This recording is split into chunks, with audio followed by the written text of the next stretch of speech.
Hello YouTube వీక్షకులారా, welcome to Sushati's world. ఇవాళైతే banana curry చేద్దాం. చేసే ముందు మీకు ఒకటి చెప్పాలి. ఈ చెట్టు చూపిస్తున్నా కదా, ఇది మా పక్కింటి వాళ్ళది. వాళ్ళు మాకు బనానాస్ పంపించారు. చాలా పెద్ద గెల వచ్చిందండి, చాలా వచ్చాయి. మాకైతే ఒక 6-7 పంపించారు. దాంట్లో ఒక 4 అయితే నేను తీసుకొని ఇప్పుడు కర్రీ చేస్తున్నాను. కర్రీ చేసే విధానం ఎలా అంటే, ఫస్ట్ పొట్టుతోనే మనం ఉడికించుకోవాలి. చిన్న ముక్కలుగా కట్ చేసుకొని ఇక్కడ చూపిస్తున్న విధంగా కట్ చేసుకోవాలి. తొడిమెలు కట్ చేసిన తర్వాత మీడియం సైజ్ పీసెస్ కట్ చేసి కుక్కర్లో వేసుకోవాలి. ఇక్కడ నేను వీడియో తీస్తున్నా కాబట్టి కట్ చేసింది చూపించలేదు. కుక్కర్లో వాటర్ పోసుకొని ఈ కట్ చేసిన ముక్కలు వేయాలి. తర్వాత మనం కొంచెం పసుపు, కొంచెం ఉప్పు వేసుకోవాలి. ఇక్కడ చూపిస్తున్నాం కదా, ఆ సైజ్ అయితే సరిపోతుంది. ఇక్కడ గమనించాల్సింది ఏంటంటే, మనం పొట్టు తీసుకోలేదు, పొట్టుతోనే కట్ చేసి వేసుకోవాలి. ఈ సైజ్ అయితే సరిపోతుంది. తర్వాత నేను చెప్పినట్టుగా కొంచెం ఉప్పు, పసుపు వేసుకోవాలి. నేనైతే కొంచెం వేసుకున్నా. మీరు తీసుకున్న కాయలను బట్టి మీకు ఎంత పడుతుందో అంత వేసుకోండి. కొంచెం అయితే సరిపోతుంది. కుక్కర్ మూత పెట్టేసి ఇంకా ఆన్ చేయడమే. ఇంకా అంతే అండి. అవి ఉడికేలోపు మామయ్య అయితే పక్కన జొన్న రొట్టె చేస్తున్నారు. జొన్న రొట్టెలోకి అరటికాయ కర్రీ తింటా అన్నారు, అందుకోసం చేస్తున్నాము కాంబినేషన్గా.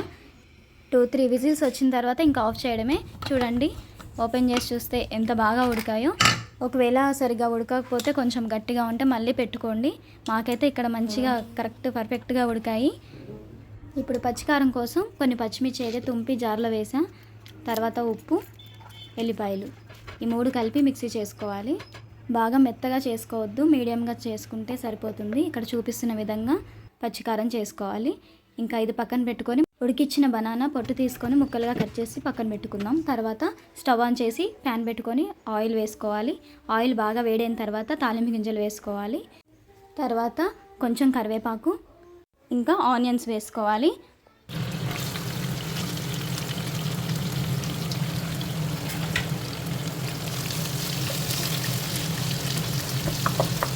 తర్వాత కొంచెం పసుపు, కొంచెం ఉప్పు వేసుకొని బాగా కలుపుకోవాలి. ఈ ఆనియన్స్ అన్నీ బాగా మగ్గేంత వరకు మూత పెట్టుకొని ఉంచుకోవాలి.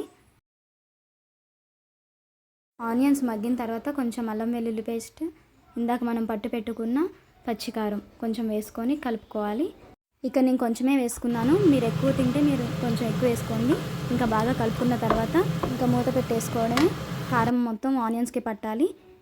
పచ్చి వాసన పోయిన తర్వాత మనం కట్ చేసి పెట్టుకున్న బనానా ముక్కలు వేసుకోవాలి. ఇది అంతా బాగా కలుపుకొని మూత పెట్టుకోవాలి. ఇప్పుడు ఇలా కర్రీలా కావాలంటే ఇలా ఉంచేసుకోవచ్చు, లేదు కొంచెం గ్రేవీగా కావాలంటే నీళ్ళు పోసుకోవాలి. మేము రొట్టెలోకి తింటున్నాం కాబట్టి వాటర్ పోసుకున్నాము. వాటర్ పోసిన తర్వాత 10-15 నిమిషాలు ఉడికించుకోవాలి. అంతే అండి, పచ్చికారంతో బనానా కర్రీ అయిపోయినట్టే. ఇంకా మీరు ఎప్పుడైనా ఈ రెసిపీ ట్రై చేశారా? చేస్తే కామెంట్ చేయండి. చేయకపోతే ఈ కర్రీ ట్రై చేసి ఎలా వచ్చిందో మాకైతే కామెంట్ చేయండి. ఇంకా మరిన్ని వీడియోస్ కోసం మా ఛానల్ని అయితే సబ్స్క్రైబ్ చేసుకోండి. Please like, share and subscribe. Bye.